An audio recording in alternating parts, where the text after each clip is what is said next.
Diabetes అనేది మన చేతిలోనే ఉంది తగ్గించుకోవడం. మనం చేసిన పొరపాట్ల వల్లనే మనకి ఈ డయాబెటీస్ వస్తుంది. ఈ పొరపాట్లను చేయకుండా మనం చక్కదిద్దుకుంటే చాలు, డయాబెటీస్ని తగ్గించుకోవచ్చు. కానీ ఇది ఏదో కొన్ని రోజులు చేసి తగ్గిపోయింది అని చెప్పేసి అన్నీ మానేస్తే కుదరదు. ఎప్పటికీ చేస్తూనే ఉండాలి. చేస్తూ ఉంటేనే మీ డయాబెటీస్ కంట్రోల్లో ఉంటుంది. ముఖ్యంగా డయాబెటీస్ కంట్రోల్లోకి డైట్ చాలా చాలా ఇంపార్టెంట్. డైట్ ఏంటి అంటే 2 మీల్స్ తీసుకోండి. ప్రొద్దున్నే 9-10 గంటలకి ఒక భోజనం చేసేయండి. చక్కగా మీరు ఏం తినాలనుకుంటున్నారో తినేసేయండి.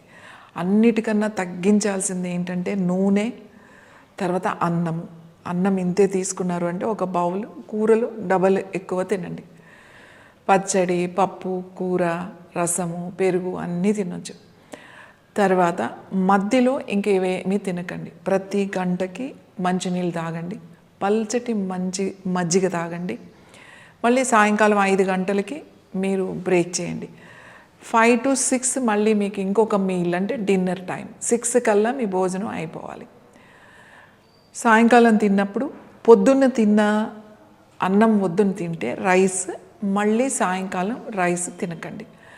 ఈ రైస్ కూడా మీరు హైబ్రిడ్ వెరైటీలు కాకుండా, అలాగే పొట్టు మరీ తీసేయకుండా కొద్దిగా ఉంచుకొని సింగిల్ పాలిష్ మీద ఉంచుకొని, ఈ హైబ్రిడ్ అంటే దేశీ విత్తనాలతో పండినవి ఉంటాయి కదా, అవి తినండి. రైస్ ఎటువంటి ఇబ్బంది లేదు.